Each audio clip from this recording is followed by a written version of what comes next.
ኦኬ ማለት አሁን ይሄ በጣም ይሄ ሰፊ የሆነውን እንትን ማብራሪያውን እንተውና እሺ ወደ ራሳችን ፖይንት እሱ ነው አሁን ያ በጣም አኔል ሰፊ የሆነው ማብራሪያ ለአእምሮ ካልደረሰ ስላሴ ስህተት መሆኑ አይገባህም። ምክንያቱም ለምሳሌ ቅድም ፊልጵስዩስ ለምሳሌ ቅድም ላስቀምጠን ስላሴ ስህተት እንደሆነ እናንተ እንድትረዱት ያደረጋችሁ ከይቅርታ ጋር ስላሴ ስህተት እንደሆነ ምናልባት ቅድም እንዳልከው ኢየሱስ ክርስቶስም የተለያዩ ነቢያቶችም ስለ አንድ አምላክ ሰብኳል ተናግሯል ብለሃል። የሚገርም ነገር ግን እነ ሙሴ ራሱ በእነ ሙሴ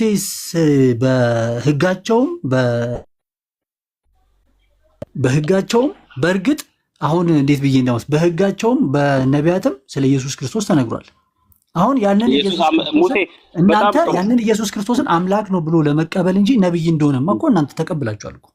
በጣም ጥሩ በጣም አሪፍ ፖይንት አንስተሃል። ቆይ አማንዬ እንደውም ውስጥህ የሚመጣውን ጥያቄ ሁሉ ነው እኔ ላስተናግድ የምፈልገው። አሁን የስላሴውን ችግር የለም በሻልከው መጠን እስኪ እንነጋገራለን። እስቲ አሁን በጣም የሚገርም ፖይንት አንስተሃል። ሙሴ ስለ ኢየሱስ ጽፏል። ይሄንን ቃል የዮሐንስ ወንጌል ምዕራፍ 5 ቁጥር 46 ላይ ኢየሱስ እንደዚህ አለ፣ ሙሴን ብታምኑ እኔን ባመናችሁ ነበር፣ እርሱ ስለ እኔ ጽፏል አለ። ማን? ሙሴ ስለ እኔ ጽፏል። ስለ ኢየሱስ ምን ማለት ነው? ሙሴ ስለ ኢየሱስ መረዳት አለው ማለት ነው። ተገልጦለታል የሆነ ነገር። እንግዲህ ነቢይ ያለፈውንና የወደፊቱን አምላክ ይገልጥለታል። አየህ፣ አምላክ ያለፈውንም ያውቃል የወደፊቱንም በእርግጠኝነት ያውቃል፣ አምላክ ነውና። ስለዚህ የሙሴ አምላክ ለሙሴ መገለጥ ስለ ኢየሱስ በጣም የሚገርም ዛሬ ሙሴ የሚገርም ነገር በጥያቄ እዚሁ ጋር ልጠይቅልህ። የሁላችሁም የሙስሊሞች ብዙ ጊዜ የምታወሩት ነገር ነው። ቆይ አማኑኤል ቆይ መጽሐፉ ላይ ቁሞቻችሁ ታዲያ ምንድን ነው የሚሉት? እስልምናንና ቁርአንን ተው። ቆይ መጀመሪያ መጽሐፉ ላይ አንድ ላይ ተረዳ። ቆይ አማኑኤል ጀስት ስለ መጽሐፍ ቅዱስ አይደለም እኮ እኔ ችግር እኮ እናንተ ጋርም ያለው ቆይ መጀመሪያ መጽሐፍ ላይ ቆምና ሙሴ ስለ ኢየሱስ ምን ያምናል የሚለውን ላስረዳ። እስልምናና ቁርአንን ተውና መጀመሪያ መጽሐፍ ቅዱስህን እወቀው ነው። ታኔ አውቃለሁ መጽሐፍ ቅዱስ ግን እናንተ ደግሞ አሁን ባልከው መጽሐፍ ቅዱስን ካወቅ ቆይ መጽሐፍ ቅዱስን ካወቅ ቆይ አማኑኤል በፈጠረ መጀመሪያ መስለን እናውራ እንጂ እኔ ሳወራ አንተ ደግሞ ትመልስልኛለህ። አይደለም ቁርአንና እስልምና ላይ አትሄድ። መጀመሪያ ሰው መጽሐፍ ቁርአን ይሄ እኮ ነው አይደል እንዴ? ስለ ቶራ እኮ የሚያወራው እኮ እኔ አይደለሁም እኮ የማወራው። ቁርአን ስለ ቶራ ያወራል፣ ስለ ሙሴ ያወራል። ይሄንን መብት አለው እኮ ቁርአን ስለ ቶራም ስለ ዘቡርም ስለ ተውራትም ስለ ኢንጂልም የመናገር መብትም አለው። የአምላክ ቃል ሳይሆን ስለሱ ካወራ እኔ እንዴት አንተ ታዲያ ለምን አትመልስልኝም እንዴ? በእናነሳውም ተመሳሳይ ነው ሐሳብ እንዴት ቁርአን አታንሳ ወደ መጽሐፍ አንዴ ልመልስልህ። እሺ ባጭሩ ብዙ ሰዎች በቁርአን ውስጥ ያለውን ቃል በማንሳት ቁርአን ከመጽሐፍ ቅዱስ ኮፒ አድርጓል የሚል ትርጓሜ ይሰጣሉ። ፍጹም ስህተት የሆነ ኮንክሉዥን ያስቀምጣሉ። ቆይ አንዴ ሚውት አድርግ፣ ምላሽ እየሰጠው ነው። ችግር የለም። እሺ ቀጥል። ለምሳሌ አንድ ነገር ላስቀምጥላችሁ። የሉቃስ ወንጌል ምዕራፍ 4 እና የማቴዎስ ወንጌል ምዕራፍ 4 ላይ ኢየሱስ ክርስቶስ ከዘዳግም ላይ ወስዶ አስተማረ። የሉቃስ ወንጌል ምዕራፍ 4 ላይ ከኢሳይያስ መጽሐፍ ወስዶ አስተማረ። ማን? ኢየሱስ ክርስቶስ። በእነሱ እምነት ከምን ላይ ወስዶ? ከዘዳግምና ከኢሳይያስ ላይ ወስዶ አስተማረ። ታዲያ ኢየሱስ ክርስቶስ ከዘዳግምና ከኢሳይያስ ኮፒ ያደረገ ሊሉን ነው? ከዘዳግም ላይ ወስዶ ዘዳግም መጽሐፍ ምዕራፍ 4 ላይ የማርቆስ ወንጌል ምዕራፍ 12 ላይ ማለት ነው። ከዘዳግም ወስዶ እስራኤል ሆይ ስማ ጌታ አምላካችን አንድ ጌታ ነው ብሎ አስተማረ። እንዲሁም መጽሐፉን በተረተረ ጊዜ የኢሳይያስን መጽሐፍ በወሰደ ጊዜ ወስዶ አስተማረ አሉ። የሉቃስ ወንጌል ምዕራፍ 4 ላይ የጌታ መንፈስ በእኔ ላይ ነው፣ ለድሆች ወንጌልን ሰብክ ዘንድ ቀብቶኛል ብሎ አስተማረ። ስለዚህ ከዘዳግምና ከኢሳይያስ ላይ ኮፒ አድርጓል እያሉ ነው። አያችሁ፣ ምንድነው የሚሉት? አስተማረ፣ ጥቅስ ጠቅሶ አስተማረ እንጂ አብራራ፣ ኮፒ ያደረገ ብለው አይተረጉሙም። ታዲያ ነብዩ መሐመድ በቁርአን ላይ በተገለጠላቸው መጽሐፍ ላይ ከመጽሐፍ ቅዱስ አይደለም እየወሰዱ ያሉት። ከመጽሐፍ ቅዱስም የወሰዱት ሐሳብ የለም። እሳቸው በተገለጠላቸው መገለጥ ላይ አላህ ከቀደሙት መጽሐፍት ላይ ማረጋገጫ ሰጠ። የቀደሙት ነቢያትን ትምህርት በእሳቸው በኩል አረጋገጠ። ከምን? ከተውራት ወይንም ከተውራት፣ ከዘቡር እና ከኢንጂል ማለት ነው። ከኢንጅል አላህ ማረጋገጫ ሰጠ ማለት አላህ ከራሱ መጽሐፍ ኮፒ ያደረገ ማለት አይደለም። ኢንጅልም የአላህ መጽሐፍ ነው፣ ቁርአንም የአላህ መጽሐፍ ነው። ተውራትም የአላህ መጽሐፍ ነው፣ ቁርአንም የአላህ መጽሐፍ ነው። ዘቡርም የአላህ መጽሐፍ ነው፣ ቁርአንም የአላህ መጽሐፍ ነው። በቁርአን ላይ ከቀደሙት መጽሐፍት ከሰጣቸው ትምህርት ላይ ወስዶ ማረጋገጫ ሰጠ። ለሙሳ እንዲህ አይነት ትምህርት ሰጥቻለሁ፣ ለኢሳ እንደዚህ አይነት ትምህርት ሰጥቻለሁ፣ ለዳውድ እንደዚህ አይነት ትምህርት ሰጥቻለሁ ብሎ ምን ሰጠ? ማረጋገጫ ሰጠ። ስለዚህ አላህ ከቀደሙት ነቢያት ከገለጠላቸው መገለጥ ማረጋገጫ ሰጠ እንጂ ከመጽሐፍ ቅዱስ የወሰደው ከመጽሐፍ ቅዱስ የተወሰደው ነገር የለም። አሁን ወደ መጽሐፉ እንመለስ። አሁን ወደ ችግሬ ከአላህ አይደለም። የኔ ችግር እኮ ከአላህ አይደለም። ምንድነው ችግርህ?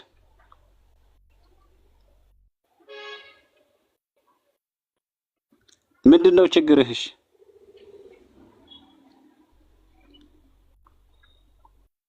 አማኑኤል፣ ችግሬ ከአላህ አይደለም። ከማን ነው ችግርህ?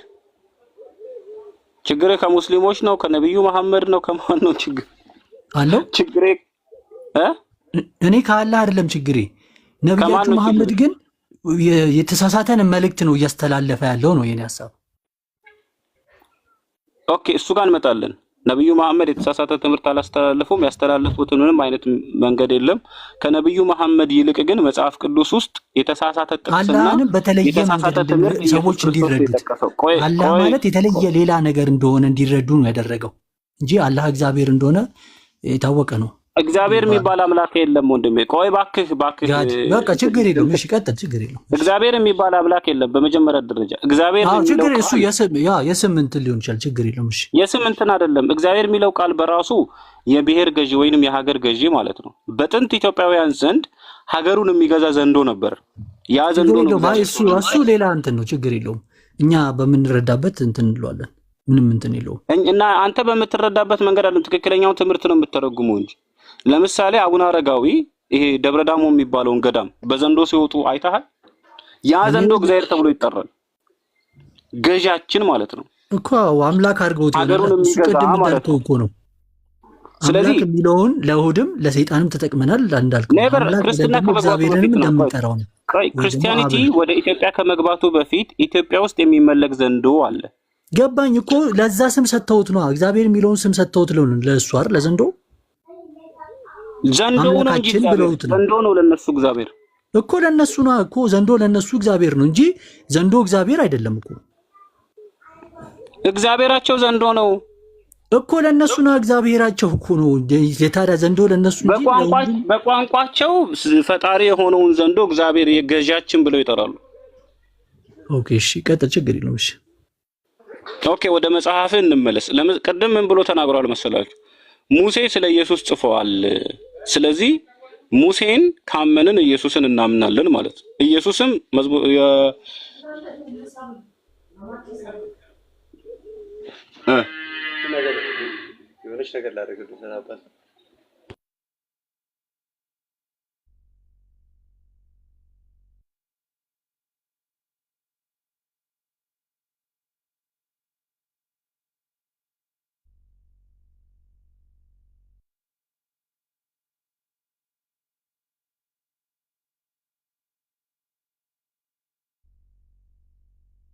ጋብቻ ላይ ተቋረጠው አይሰማም።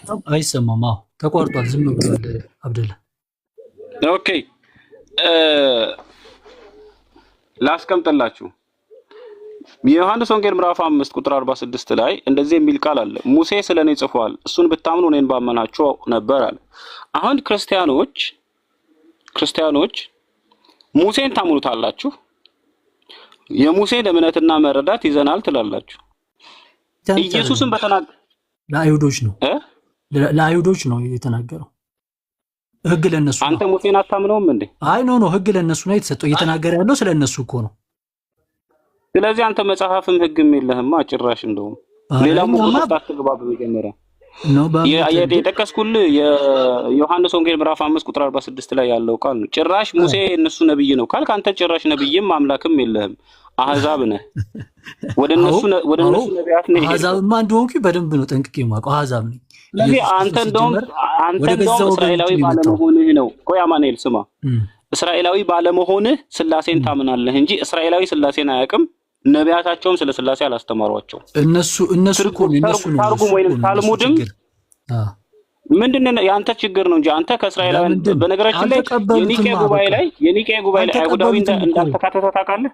አይሁዳዊ አባት እንደሌለ ነው። አልተቀበሉትም እኮ በቃ ተናገሩ። ተቀበለውታል እንጂ የተቀበሉት ሰዎች አይደሉ እንጂ በአዲስ ኪዳን መጽሐፍ የጻፉልህ ነው። እሱን አይደለም የገዛ ወገኖቹ ግን መጀመሪያ ሲመጣ አልተቀበሉትም ኢየሱስን በቃ። እሱማ ወገን አለው፣ ልክ እኮ ነው። ወገዛ ወገኖች አሉት። እግዚአብሔር ግን ወገንና ዘር የለውም። እግዚአብሔር ወንድም የለው። ይሄ አሁን የቃል የተናገርከው ቃል በራሱ የገዛ ወገኖቹ የሚለው ቃል በራሱ ኢየሱስ እግዚአብሔር እንዳልሆነ ያስረዳሃል። እሱ ወገን አለው፣ ዘር አለው፣ ነገድ አለው፣ ወንድሞች አሉት። እግዚአብሔር ወንድም የለውም፣ ዘር የለውም፣ ነገድ የለውም። እግዚአብሔር ትክክል ነው። እሱ እኮ 100% ሰው ነው፣ 100% ደግሞ አምላክ ነው። ለዛ ነው ሁለቱን ለያይተንም ማየት አለብን። ደግሞ ለያይተንም ማናይበትም ደግሞ ሁኔታም አለ። እሺ ወደ ገዛ ወገኖቹ መጣ የተባለው ከሰማይ የመጣው አምላክ ነው ወይስ ሰው ነው? እንዴ ሰው ነው እንጂ ሰው ሆኖ የመጣው ከሰማይ የመጣው ሰው ነው። ለምንድን ስጋ የሆነው እሱ ራሱ ወደ ገዛ ወገኖቹ መጣ የተባለው ከሰማይ ምንድነው? አምላክ አይደል መጣ የምትሉት እኮ ነው። አምላክ ነው ታዲያው። ስለዚህ በሰማይ እግዚአብሔር ወልድ የእስራኤላውያን ወገን ነበር ማለት መጣ የምትሉት ወልድ ነው አምላክ ነው እኮ የተወለደበትና ታዲያ ወደ ገዛ ወገኖቹ ማለት ወደ የተወለደበትም ማለት ነው። ወደ ትውልዱ እዛ ትውልድ ውስጥ አይደል እንደመጣው መጣ የሚባለው ወደ ገዛ ወገኖቹ የመጣው ሰው ነው ወይስ አምላክ ነው?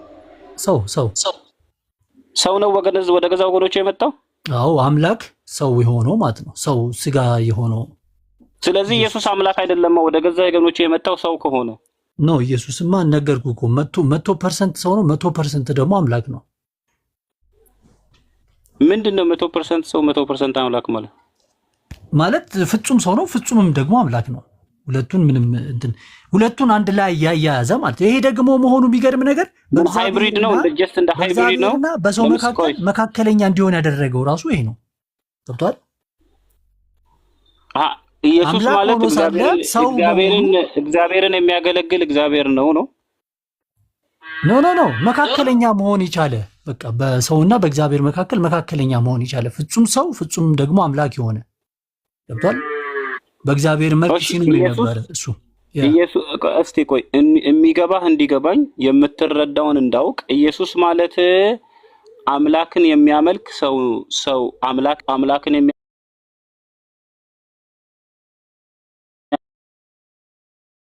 አምላክ ያመልከዋል። አልገባኝም። ኢየሱስ እሺ አምላክነቱ ሰውነቱ አምላክነቱ አያመልክም። ፍጹም ሰው ነው ማለት በፍጹም ሰውነቱ አምልኳል። ያ ትክክል ነው። ስለዚህ አምላክነቱ የት ነበር ሰውነቱ ሲያመልክ?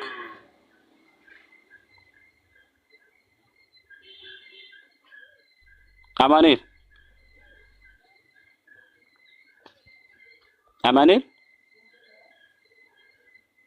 አምላክነቱ አብን ሰውነቱ አብን ሲያመልክ አምላክነቱ የት ነበር? ምንም አይነጣጠልም። ምን ማለት አትነጣጥ ማለት ስለዚህ አምላክነቱ የሚያመልክ ነበር እያልክ ነው? አይወሰድም። አይደለም። እንዴት አምላክማ አምላክ ነው። አምላክ። ስለዚህ አምላክነቱ ምንድነው? ካልተነጣጠለ የኢየሱስ አምላክነትና ሰውነት ሳይነጣጠሉ አብን ያመልኩ ነበር። በሰውነቱ እኮ አልኩ እኮ ብራዘር፣ በሰውነቱ የሚያመልከው አብን የሚያመልከው ሰውነቱ ሰው ነው። ያ የሚያመልከው በፍጹም ሰውነቱ አብን የሚያመልከው አምላክ ነው አይደል? ሰው እኮ አልኩ እኮ ወገን፣ ቅድም ወገን ሰው ብለናል። በፍጹም ሰውነቱ የሚያመልከው ሰው ከሆነ ማን ነው አምላክ? እሺ ራሱ ሁለቱን አንድ ላይ ያያያዘ እኮ አልኩ እኮ ሁለቱን አንድ ላይ ያያያዘ ሰውነቱን ሲጠቀም አምላክነቱ ይዞ ሁለቱንም አንድ ላይ ይዞ የኖረ ነው። ኢየሱስ አምላክም ነው ደግሞም ሰውም ነው። ፍጹም ሰው ፍጹምም አምላክ ነው። እሺ በሰውነቱ ሲያመልክ አምላክነቱ አልነበረም ማለት ነው ወይንስ አምላክነቱ ዝም ነው? በአምላክነቱ ሳይሆን በፍጹም ሰውነቱ ነበር ሲያመልክ የነበረው። ኦኬ፣ በፍጹም ሰውነቱ አብን የሚያመልከው አምላክ ነው አይደል? እኮ ኢየሱስ ክርስቶስ ስለዚህ አምላክ ሆኖ ግን ሰው የሆነው ማለት ነው። አምላክ የሆነው ኢየሱስ ያመልክ ነበር። ሰው የሆነው አምላክስ አይደለም? አምላክ አይደለም ነው። ግን በአምላክ እንዴት አምላክን ያመልካል ብለህ አንተ ራሱ እንደዚህ መረዳት እንዴት ሊኖር ይችላል? በጣም አምላክ እንዴት አምላክን ያመልካል? አምላክ እንዴት የሰው ባህሪ ይይዛል? አሁን ለአንተ በነገራችን ላይ ክዌስችኑን ማድረግ ያለብህ ለራስህ ለልብህ ነው። ለእኔማ ግልጽ እኮ ነው። አንተ እኮ ነህ እንደዚህ ጥያቄ ያለብህ እኮ። እንዴት አምላክን እያመለከ ነው ወይ ብለህ እኮ እየጠየቀኝ እኮ ነው አይደል? ይሰማል እኮ አምላክ ሰው ሆኖ የለ እንዴ እኮ? አዎ አምላክ ሰው ከሆነ በኋላ አምላክን እያመለከ አይደለም? በአንተ በሰውነቱ አምላክ በሰውነቱ አምላክን ያመልካል አይደል? በሰውነቱ ለአባቱ ያ ሰውነት የአምላክ ነው። አሁን ቆይ በቃ እስቲ መረዳቱን ላስቀምጥልህ። ትሪኒቲ ሳይገባህ እንደምትከተል እየገባኝ ነው። አሁን አንተ ነፍስ አለህ፣ ስጋ አለህ። በስጋህ ነፍስ ለአምላክ ይገዛል አይደለ? ማለት እኔማ በሁለንተኔ ነው የምገዛው። ስጋ አለ፣ ነፍስ አለ። አዎ በሁለንተኔ ነው የምገዛው ለአምላኬ። አዎ ኢየሱስስ በሁለንተናው አይደለ አምላኩ የሚገዛው?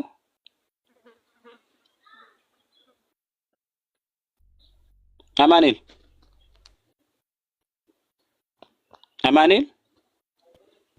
እንትን ነው። በነገራችን ላይ እኛ የምንረዳበትን ልክ እንኳን አይረዱም የሥላሴ አማንያን። ቢያንስ ለማመን ትሪኒቲን ለማመን በራሱ ትሪኒቲን ማወቅ አለብህ። ትሪኒቲ አንተ አስተምሮ መስሎ እኮ ነው። ትሪኒቲ አንተ አሁን በጣም እንትን እያልክ ያለው አስተምሮ መስሎ ነው። ትሪኒቲ ምንድነው? ትሪኒቲ መገለጥ ነው። የመለኮት ግልጠት ነው። መለኮት የተገለጠበት መንገድ ነው። ትሪኒቲ ግልጠት ማለት ነው ማለት አስተምሮ አይደለም። በቃ ተገለጠ። አባቱን ተረከው ብሎ እኮ ይነግራል መጽሐፍ ቅዱስ።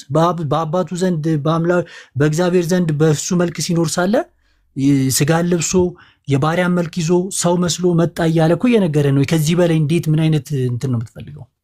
ኦኬ እሺ አማኑኤልሽ እንዲገባህ እንደው ፈጣሪ የልብ ቅናትንና ሂዲያ ሰጥቶ ፈጣሪን እንድትረዳ ኢየሱስ በዚህ ታይም አብን ያመልከዋል ወይንስ አያመልከው?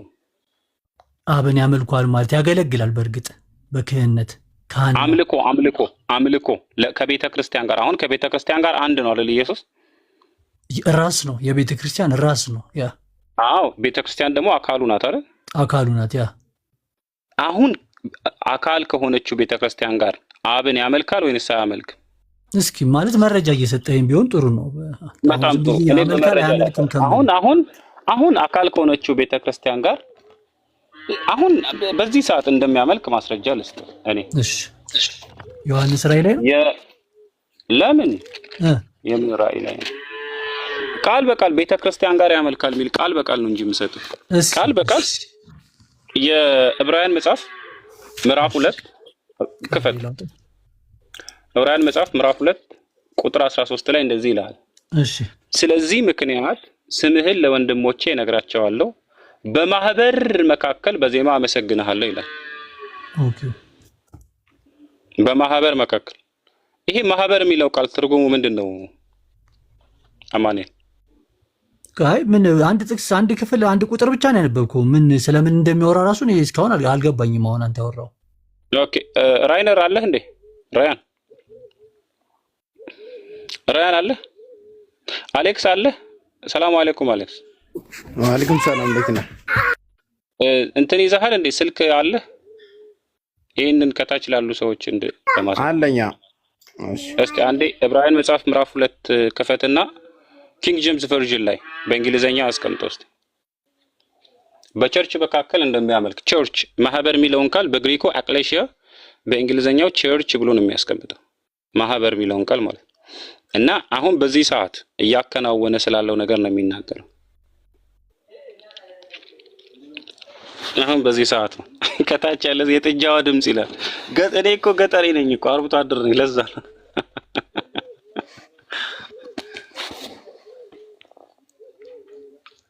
በዚህ ሰዓት ይሄን ቃል ዕብራውያን መጽሐፍ ምዕራፍ 2 ቁጥር 13 ላይ ያለውን ቃል ቤተ ክርስቲያን ብለው ካስቀመጡ ህዝብ ሁሉ ጥያቄ ስለሚሆንባቸው ማህበር ብለው ተረጎሟት። በነገራችን ላይ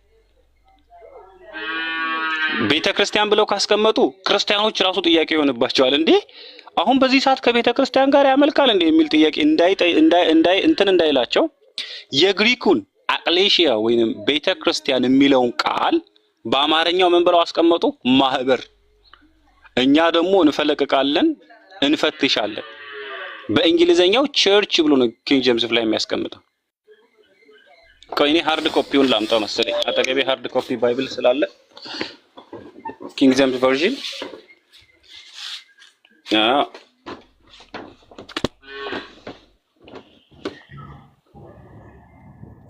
ያው አብደላ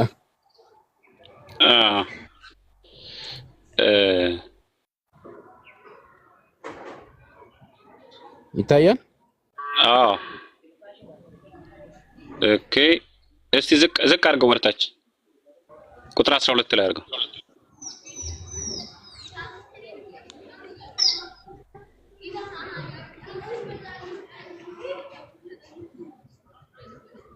ኦኬ አንብቡ አማኑኤል ቁጥር 12 ምን ይላል? እሺ በምንድን ነው ማለት ነው? ይሄው በእንግሊዘኛው ኪንግ ጄምስ ቨርዥን ላይ አው ዲክሌር ይላል። እሺ በአማርኛው ቁጥር 13 ላይ የሚገኘው አንቱ ማይ ብራዘር እሺ in the midst of the church will I sing praise in the midst of the church አይልም?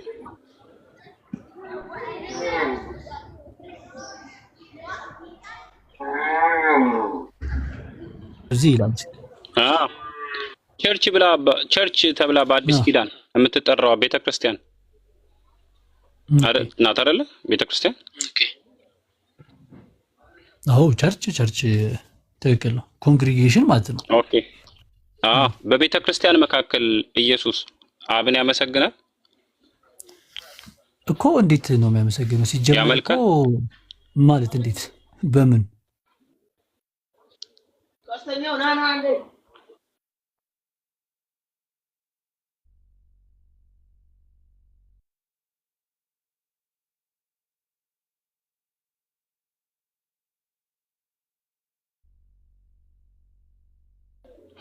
ኦኬ አንድ ነገር ያልገባቸውን ነገር እዚህ ጋር ላስቀምጥላችሁ። ከታች ያላችሁ እህት ወንድሞቼ፣ ሙስሊም እህት ወንድሞቼ የቤተ ክርስቲያን ስርዓትን በራሱ ስለ ቤተ ክርስቲያን ስርዓት ይሄ መጽሐፍ ቅዱስ ቤተ ክርስቲያን ብሎ ስለሚያስተምር ስርዓት በራሱ የሥላሴ አማንያን አያውቁትም፣ አይገነዘቡትም። ይሄ ምን ይላል መሰላችሁ? ዕብራውያን መጽሐፍ ምዕራፍ 2 ላይ ቸርች የምትለዋን ቃል በአማርኛው ሲያስቀምጡ ማህበር ብለው ሆም ብለው ነው ያስቀመጡት።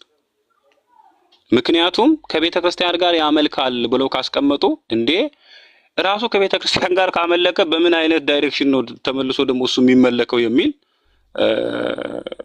እንትን ይሆንባቸዋል፣ ጥያቄ ይሆንባቸዋል። ስለዚህ ስቲል አሁን በዚህ ሰዓት ባይብል እጅ ብቻ ሳይሆን እግርም ገብቶታል። አንዳንድ ሰዎች አታስቡ። በዚህ ሰዓት ከቤተ ክርስቲያን ጋር ሆኖ ያመልካል።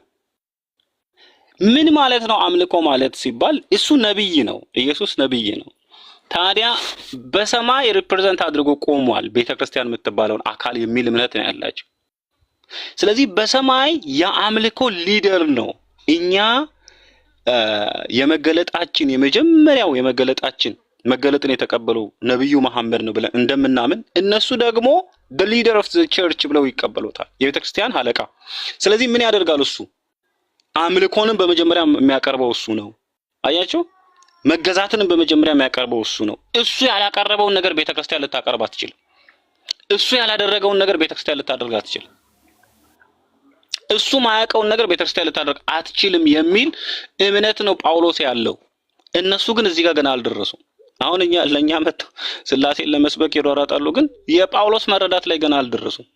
ጳውሎስ ኢየሱስን የቤተ ክርስቲያን ራስ ሲለው በሁሉ ነገር ራስ እንደሆነ፣ በአምልኮ ራስ እንደሆነ፣ እሱ ሲያመልክ እነሱ እንደሚያመልኩ ምናምን ነው ጳውሎስ የሚረዳው። ለዛ ነው ኤፌሶን መልእክት ምዕራፍ 1 ላይ ክርስቶስን ከሙታን ሲያስነሳው ከአለቅነት ከስልጣኑ ከጌትነትም በላይ በሰማያዊ ስፍራ በቀኝ ሲያስቀምጠው በክርስቶስ ባደረገው ለቤተ ክርስቲያን ራስ እንዲሆን ሰጠው። አየህ፣ በጳውሎስ ወንጌል ብለን በምትጠራው እንኳን ኢየሱስ ወርሺፕ የሚያደርግ ነው፣ አምልኮ አቅራቢ ነው።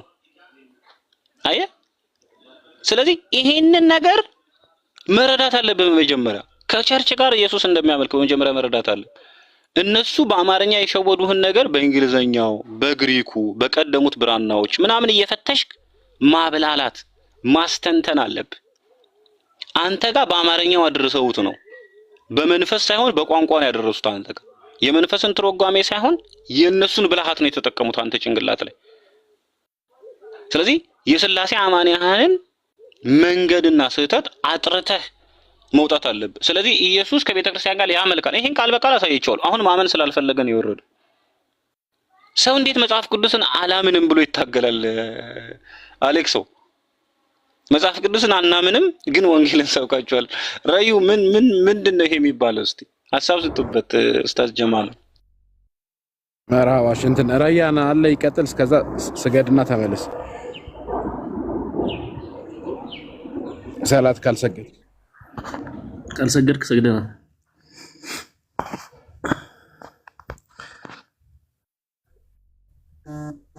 ስታወሩበት የነበረውን አልሰማሁም። በርግጥ እስከዛ አሜን ላውራው። አሜን ደህና ነህ? ሰላም እንዴት ናችሁልኝ? ረያ ደህና ነህ? የጠፋ ሰው ምንም ሰላም ብያለሁ። እንዴት ናችሁ? አለን ደህና ነህ? አለን። ወንጌልን እኮ በአዲስ መልክ እየሰማሁ ለዛ ነው ተመስጬ ነው ያለው። ድምፅ አይሰማም እንዴ? ድምፅ ኧረ ይሰማል። ትንሽ ቀነስ አለ እንጂ ይሰማል። የኔ ነው የማን ነው ድምፅ? አይ የኔ መሰለኝ። እንኳን ደስ አላችሁ ብያለሁ። ማለቴ እንኳን ደስ አለ ብያለሁ። አብደላ ወደ እውነተኛው ወደ ቀጥተኛው ኢስላም መጣ ስላለ ተመችቶኛል። እናመሰግናለን።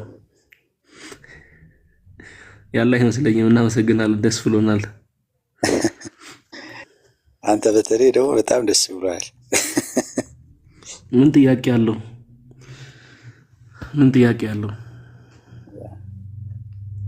በደንብ ነው አደስ ይላል። እና ጥያቄ ካለ እዚህ ነው ርዕሱ። አይ ቲንክ ተውሂድና ስላሴ ነው መሰላል። ሌላ አንተ ኮሬክት የለበትም ብዬ ነው እኔ ሁለቱም ጋር ጥያቄ ስለሌለብኝ ለዛ ነው። እና እስካሁን አምላክ ይኖር አይኖር አታውቅም? እኔ አላውቅም። እኔ መኖሬን ታውቃለህ? በድምፅህ አትሊስት እናወራለን ምናምን። የሰው ልጅ መቼም አምስት የስሜት ሕዋስ አለው አይደል? እኔ ከዛ ተነስቼ ነው እንግዲህ ሁሉን ነገር አለ የለም የምለው። ከዛ ያለው ነገር አለ ማለት ነው። አዎ ማለት ከዛ ከፐርሴፕሽኑ አንፃር ፐርሲቭ ከማደርገው አንፃር ያን ነገር አለ እላለሁ። የማላየውን ምንም አለውን ደግሞ የለም እላለሁ። እሺ አምላክ እንዳለ ብታውቅ ወይም ደግሞ ማስረጃ ቢቀርብልህ ወይም ደግሞ ታመልከዋለህ? በደንብ ነው ማለት ማምልከኝ ካለ ምናለ ማለት ካለ ኢቭን መኖሩን ብቻ ማወቅ ራሱ ለኔ በተለይ ደግሞ እኔ ከአሁን ባይዘው አምላክ ሲባል የሙስሊምን አምላክ ነው እያልኩኛል እንጂ ክርስቲያኑ ምንም አይደለም። አሁን እያወራን ያለ ነው አይደል? ያ አምላክ ካለ አንድ አምላክ ነው ያለው። የሙስሊሙ የክርስቲያኑ ይባል አይኖርም። ኦኬ አንድ አምላክ ነው እንዴ የሁሉም? በአጠቃላይ ኦልሞስት አሁን ወደ 10,000 አካባቢ የሚሆን የትምህርት ማለት የተለያየ ዲፓርትመንቶች አሉ። አጠቃላይ 10,000 የሚሆኑ አሉ። እያንዳንዱ አምላክ አላቸውና ስለዚህ ምንም ልዩነት የለውም ማለት ነው። እግዚአብሔርና አላህ የክርስቲያኑ አምላክና ልዩነት አለ። አይ እኔ ስለ የዶክትሪን ልዩነት ነው ያለው። አሁን እግዚአብሔር ብሎ ይጠሩታል፣ ሶስት ያደርጉታል። አሁን ለምሳሌ እግዚአብሔርና አላህ አንድ አይነት አይደለም። እነሱ እግዚአብሔር ብሎ የሚጠሩ ሶስት አካል ከሆነ እኛ ደግሞ ሶስት አካልን አይደለም ማን ነው አላህ ብለን እንጠራው አንድ አካል ነው። ስለዚህ ደረጃ እንለያያለን። አይ ልልህ የፈለግኩት በፈጣሪ ደረጃ ወይም ደግሞ ዓለምን የፈጠረው አንድ ነው ካለ አለ ብለን እንትን የምንለው አንድ ነው ሊሆን የሚችለው፣ ግን እዛ ላይ ብዙ ልዩነቶች ይኖራሉ። አይ ለዛ አይደለም። እኔ እኮ አምላክ የለም እምልህ አንተን ነው እንጂ ሁሉን ሰው እኮ አይደለም። ለአንተ ነው እስኪ አንተን አምላክ አሳየኝ የምልህ ለዛ ነው። ሳምበዲ ግን መጥቶ ይኸውልህ ጨረቃ ናት አምላኬ ካለኝ እዛ በኋላ እሺ አሁን አምላክ አለ የለም ቢለኝ ኦኬ ለአንተ አምላክ ጨረቃ ከሆነች አለች እለዋለሁ። የለችም ብዬ አልከራከሩም። ገብቶሃል? ለዛ ነው እኔ ሙስሊሙ አምላክ እሱ የለም አለ በሚለው ጋር እኔ አላቅም እምልህ ማለት ነው እንጂ ኢንጂነራል ምን መሰለህ ትልቁ ችግር ማለት ነው አምላክ ሲባል አሁን አንተ እንዳልከው ሁሉም ሰው በዚህ ምድር ላይ ያለው አምላክ የሚለውን ጽንሰ ሐሳብ አእምሮ ላይ ያስቀመጠው አንድ አይነት ይመስልሃል። ገብቶሃል? ግን እንደዛ አይነትማ አይደለም፣ አንድ አይነትማ አይደለም። እሱን እኮ ነው እያልኩ ያለው። ስለዚህ ስለሚለያይ ለዛ ነው የሙስሊሙ አምላክ የክርስቲያኑ አምላክ አለ፣ እንደገና የሌላ ደግሞ አለ የሂንዱይዝምን ቡዲዝምን በለው የእያንዳንዱ የተለያየ አይነት የአምላክ አይነት አለ። ከነዚህ አምላኮች መካከል አንዱ እንግዲህ አላህ ነው። ስለዚህ አላህን እስኪ መኖሩን ነው እንግዲህ አሁን የምታወራኝ ማለት ነው። አለ ብለህ የምታሳምነኝ አሁን አላህ የሚባለውን አምላክ ነው የሁሉም አምላክ ብለህ የምትለው አንተ ማለት ነው። የሌሎች ጣዖት ነው ለአንተ፣ ያንተ ደግሞ ተጨምሮ ደግሞ ለሳምበዲ ደግሞ ያንተ ጣዖት ነው። ገብቶሃል? አሁን ለክርስቲያኖች አምላክ ያንተ ጣዖት ነው፣ ያንተ አምላክ አላህ አሁን ጣዖት ነው የሚሉት ለክርስቲያኖች። እኔ ለምሳሌ አንድ ሰው ለምሳሌ ተነስቶ አንድ አምላክን አመልካለሁ ግን ሙስሊም አልሆንም ካለ አንድ አምላክን ነው የሚያመልከው፣ ግን ሙስሊም አይደለም፣ አልታዘዘም። ደግሞ ሌላ አካላትን ሰውን፣ ፀሐይን፣ ጨረቃን ካላመለከ ሰው አንድ አምላክ አማኝ ነው። አንድ አምላክን ሰማይና ምድርን የፈጠረ እንዴት አንድ አልከው እኮ ነው። በነገራችን ላይ እንዴት አንድ አልከው ማለት እንዴት ቁጥር ሰጠኸው? ሲጀመር አሁን ለምሳሌ አንድ ስትለው እኮ የለኝ አይደል? የሆነ ቁጥር እየሰጠው ማለት ነው። ፐርሰናሊቲ ነው፣ ከፐርሰን ደረጃ ነው አንድ ነው የምትለው እኮ ከፐርሰን ደረጃ። ለምሳሌ እኔ ብሎ ሪስፖንሲብል የሆነ አምላክ ወይም ደግሞ ዓለማትን ፈጠርኩ ብሎ መናገር የሚችለው ወይም ደግሞ ማንነት ያለው አንድ ነው። ከዛ ደረጃ ለምሳሌ ስለ ፓንቲዝም ታውቃለህ? ራይኔ ስለ ፓንቲዝም ታውቃለህ? በፍጥረት ውስጥ ይኖራል የሚለው አይደለም። ፈጣሪ በፍጥረት ውስጥ ነው፣ ሁሉም ነገር ነው። ፈጣሪ ሁሉም ነገር ነው ውስጥ ነው ሳይሆን ፈጣሪ በፍጥረቱ ውስጥ ነው ሳይሆን እንደዛ ሳይሆን ማለት ይሄ በተለይ እና አንስታይን አልበርት አንስታይን ለምሳሌ ፓንቲዝም ነው የሚባለው እምነቱ ማለት ከሆነም የሚባለው እንጂ ሞር አግኖስቲክ ነው። ልክ እንደኛ አላቅም ነው የሚል እነ ዳርዊን ምናምን አብዛኞቹ አላቅም ነው የሚሉ አግኖስቲክ ናቸው። ስለ እምነት ምንም እውቀት የለም ስለ አምላክ ስለሚባለው ማለት ነው። ግን ፋርዘር ስተድ ሞራውን አልበርት አንስታይን አሁን ፓንቴይዝም ነው። ስለ ፓንቴይዝም ደግሞ ሰምተህ ከሆነ ፓንቴይዝም ማለት ፍጥረትና ፈጣሪ ምንም ልዩነት የላቸውም። ፍጥረት ስትል ፈጣሪ ነው፣ ፈጣሪ ስትል ፍጥረት ነው። ቁጥር አትሰጠውም። አንድ ነው፣ ሁለት ነው፣ ሶስት ነው ምናምን የምትለው አይደለም። የሆነ ደግሞ ስፔሲፊክ የሆነ ፐርሰናሊቲ ያለ ያፈቅራል፣ ያዝናል ምናምን የሚባል ነገር እንደዚህ አይነት ነገር አትሰጠውም። ጀስት ተገልጦ ይኖራል በፍጥረቱ ራሱ ማለት ነው። ያን ራሱ ፍጥረቱ ራሱ ነው። ምንም ዱዋሊዝም የሚባል ነገር የለም ነው ባጭሩ። አንዱ ይሄ ነው። አሁን ይሄን ለምሳሌ ቁጥር አሁን ይሄ ሰውዬ መጥቶ ማለት ነው አሁን አንስታይን መጥቶ አምላክ አለ የለም ቢለኝ ማለት ነው። ምክንያቱም እሱ አምላክ ብሎ ዲፋይን ያደረገው ፍጥረቱን ስለሆነ አዎ አለ እለዋለሁ። ገብቶሃል? አልከራከሩም። እኔ ለአንተ እኮ እስኪ አምላክ የት አለ የምልህ ያንተ ለየት ይላል። ከዚህ ምድር ምናምን አጠቃላይ ውጪ ነው፣ ከዩኒቨርስ ውጪ ነው የምትለው አይ ቲንክ አንተ ማለት ነው። እንደዚህ አይነቱ ከአርሽ በላይ ነው ተቀበልካ። ፈጣሪ ቢዮንድ ዩኒቨርስ ነው፣ ከዩኒቨርስ ውጪ ነው። ከዩኒቨርስ ጋር እንትን የለውም ውስጥ ምናምን አትለውም። አሁን ሙስሊሙም ነው ለምሳሌ ፈጣሪ በሁሉ ነው ብለው የሚያምኑ አሉ አይደል? በደም ስራችን ነው ከኛ ቅርብ ነው ምናምን ብለው በሁሉም አለ ብለው የሚያምኑ አሉ። አይ ቲንክ አንተ ደግሞ ከዩኒቨርስ ራሱ ውጪ ነው የምትለው አይደል? ከዩኒቨርስ ነው። አሁን አንተ ቆይ እኛ ልንደርስበት ምናምን አንችልም ብለህ አርቀኸዋል አንተ። ስለዚህ አይገባኝ ነው እኔ ከዚህ በላይ ማራቅህን አለ። እስኪ ቆይ ንገረኝ። ቆይ እኔ አይደለሁም እኔ እኮ አይደለሁም ከፍጥረት ውጭ ያወጣሁት እሱ ራሱ ስላለ ነው፣ ወይም ደግሞ እኔ በማምነው መጽሐፍ በዛ መንገድ ስለተገለጠ ነው። እኔ ከፍጥረት ውጪ ነው ወይም ደግሞ ከአርሽ በላይ ስለሆነ ነው እንጂ እኔ ላይክ የሆነ ጊዜ ያመጣሁት ሐሳብ አይደለም ነው። ስለዚህ ያ በዛት ከሆነ ነው፣ በእውቀት ከሆነ ሁሉን አካባቢ ነው፣ ሁሉንም ቦታ ያውቃል ነው።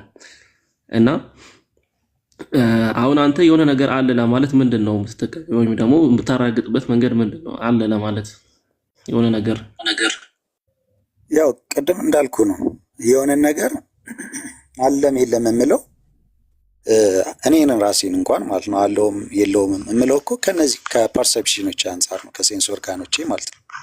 ገብቷል? እኔ ማለት ራሱ ያለ እንቆቅልሽ ቢሆንም ነገር ግን አሁን ከኔ ውጭ ያለውን ነገር ለምሳሌ አንተም ፀሐይም ጨረቃን አጠቃላይ እነዚህ 5 ሴንስ ኦርጋኖች አሉኝ፣ 5 የስሜት ሕዋሳቶቼ ማለት ነው። ስለዚህ ከነዛ ተነስቼ ነው የሆነን ነገር ኦኬ ይሄ ነገር አለ ይሄ ነገር የለም ብዬ የማምነው። ባይዘወይ አብዛኛውን ነገር በእምነት ነው እኔ የምኖረው ማለት ነው። የምንቀሳቀሰው ምንምለው ኤቭሪቲንግ የምለው በእምነት ነው፣ ባልተረጋገጠ እውቀት ማለት ነው። እምነት ማለት ያው ያልተረጋገጠ እውቀት ስለሆነ ማለት ነው። ምንም የማረጋግጥልህ ነገር ነው። ስለዚህ አማኝ ነህ ማለት ነው አንተ። እኔ ራሴ በእምነት ነው የምኖር እኮ አልኩ ማለት እኮ። ስለዚህ ያላየውን ነገር ታምናለህ ወይ? ለምሳሌ ያላየውን ነገር ታምናለህ አንተ? ኖ መነሻዬ እነዚህ ናቸው። እነዚህ 5 ሴንስ ኦርጋኖች እና ሌላ ደግሞ